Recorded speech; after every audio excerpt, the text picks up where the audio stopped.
It's Week 9 of the 2026 season, and this one features the Saints, reigning league MVP. You can't ask for much more than his last game, a 5-touchdown effort. It's the Saints and the Packers.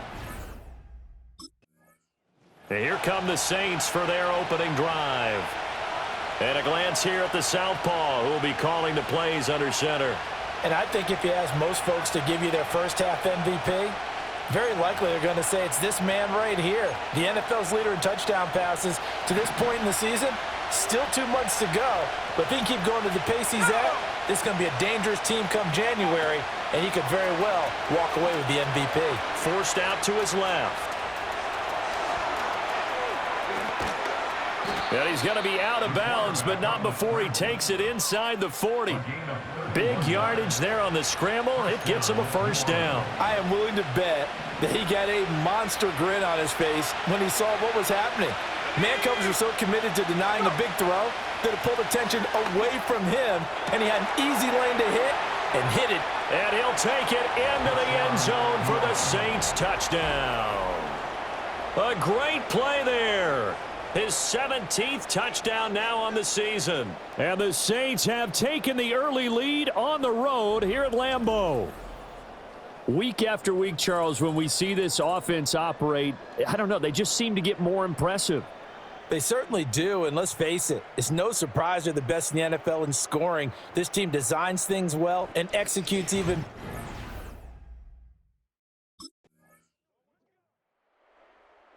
Saints offense and their quarterback coming out for their second drive. And as we transition into the second half of the season, he continues to put up big numbers on a consistent basis. Currently the NFL's leader in passing as we play here in the month of November.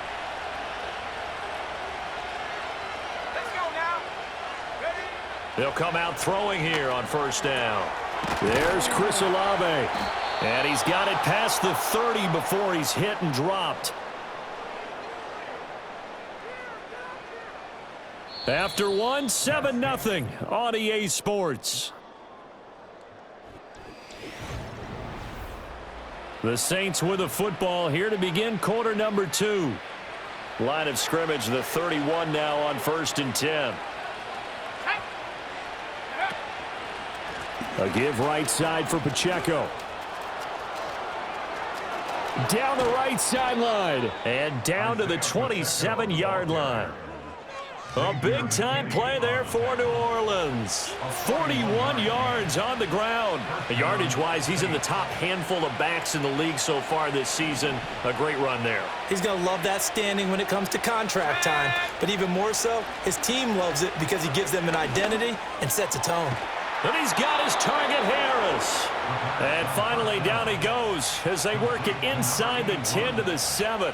Chewing up big yardage. Another nice gain there. This one goes for 20. How about the way they're moving the ball down the field? They had a big play a moment ago. Followed it up with another nice one here. And before you know it, they're already looking at 1st and goal. They'll run here with Pacheco. And he is met at the line of scrimmage, and he goes down right there. They'll say no gain on the play, and it'll be 2nd and goal. Back to throw. Touchdown, Saints. Chris Olave. A 7-yard touchdown grab. And the Saints go up by 2 touchdowns. A nice connection there, finding his target, and that'll put 6 up on the board. Just like they drew it up in their playbook and reiterated it on the sidelines, right? Perfect route, a good throw, and the defense, they had no answers for that right there.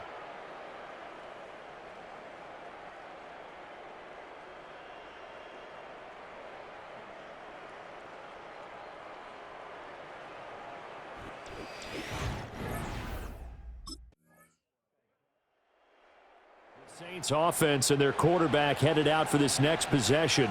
And he's building his case for MVP consideration with each passing week. He's the NFL leader in touchdown passes as we move into the back half of the season.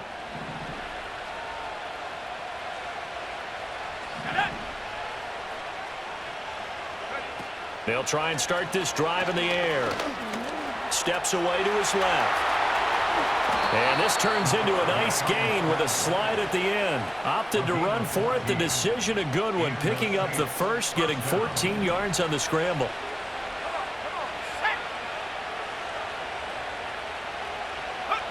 On first down, he'll drop to throw. And this is caught at the 20. Touchdown, New Orleans. Chris Olave with his 14th touchdown of the year, second of the game. And the Saints are able to strike quickly to add on to their lead. Boy, Charles, this offense is just so explosive. They lead the league in scoring, and another example of just how good they are right there on that play. Yeah, we often overstate.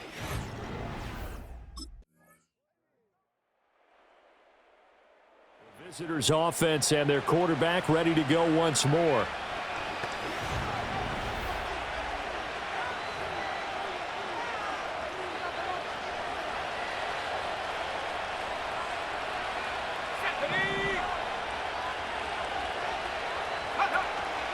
He'll start the drive here with Pacheco. Oh, he shifts past him, and he'll get this up to the 34-yard line. 51 yards rushing for him now on just his first 3 carries. Now a play fake here on first down. He completes it to Olave. And he'll be taken down, but not before he gets into enemy territory. Give him 19 there as the drive marches forward. So into Packer territory now. Here's first and 10 at the 47. Running left to give to Pacheco. And just no chance of turning the corner. He can only get back to the line of scrimmage. Second and 10 coming up.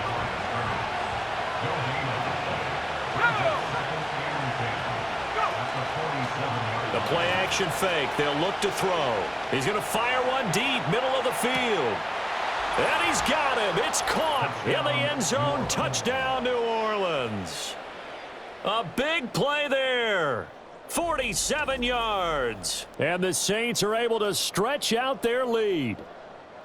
And, partner, they found a gap there on the post pattern, and it was in the middle third of the field. And that's really difficult to do because ordinarily the safeties are back there to prevent that happening. But they found the opening and exploited it.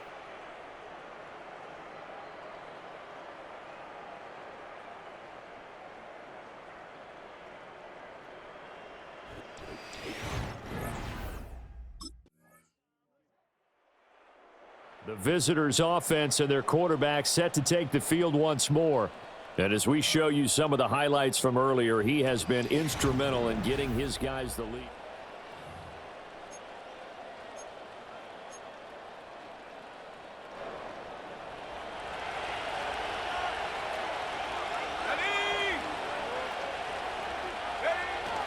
Here's Pacheco to begin the drive.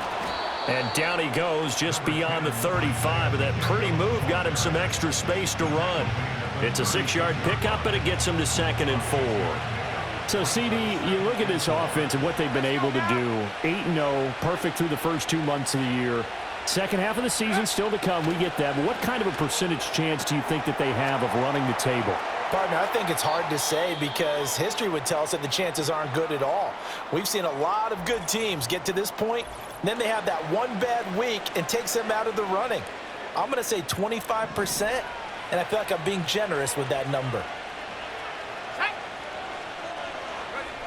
They'll look to throw now on first down. And this will be incomplete. Physical play on the football there, and it's 2nd down.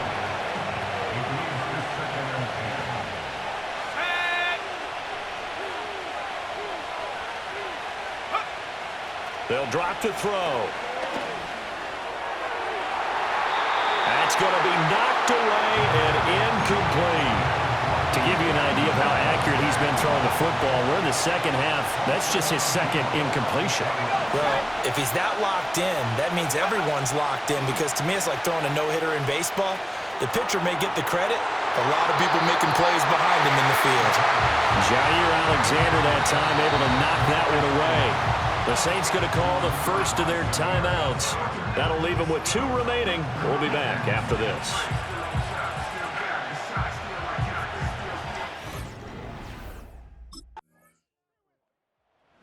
the Saints coming back out ready to go for this next drive.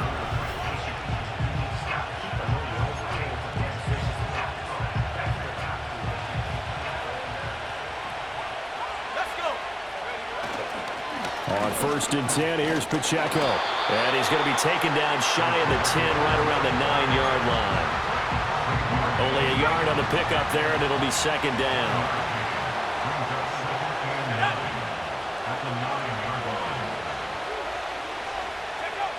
Now back to throw. A quick throw there going to be batted away and incomplete. This a very important drive, and that incompletion leads to a very important 3rd down here if they're going to try and get the football back. Yeah, getting it back, absolutely crucial to their chances to try and win this game. I would expect a lot of pressure here. They can't afford to let them continue to get 1st downs and eat away at the clock. Up the right sideline. And finally taken down at the 35-yard line.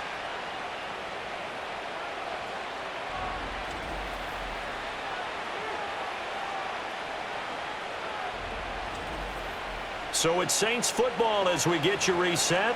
They've got a 1st and 10 as they look to try and finish this one off. So how about this for a change in field position? From inside the 10, here's 1st down on the other side of the field. And he'll manage to pick up about 4. It's 2nd down. And whistles, and we're going to have another stoppage of play as they call the timeout on defense with 1:53 left. He's going to get it again. Just looking to get forward and protect the ball. And inside the 20 before he's brought down. Now the Packers going to go ahead and use the 2nd of their timeouts. And they'll be disappointed to have to burn one there after giving up the 1st down. Again, it's Pacheco. And he'll go down here at the 12-yard line. And hold on here, because on that last run, it looks like we have a player who was shaken up. So they come up on 2nd down, and they can get another run like we just saw. Would likely put an end to this thing. And strong running there as he's inside the 10 and down to the 8-yard line. The recipe's pretty simple, I think, right? Just give your superstar the ball, continue to feed him. Yeah, don't overthink this one, right? Make sure he's touching the football, but you're also counting on his intelligence in playing the game as well. If it's not there, don't force the run. Just make sure you hang on to the football and keep the clock ticking. It's 1st and goal, and a late touchdown at this stage could officially salt this one away. Pacheco is going to go backwards. He'll lose yardage back to the 5. And this is where the mental part of the game comes into play. Defense is out of timeouts. Just hold on to the football. No sense really trying to score. They should be able to run this one out.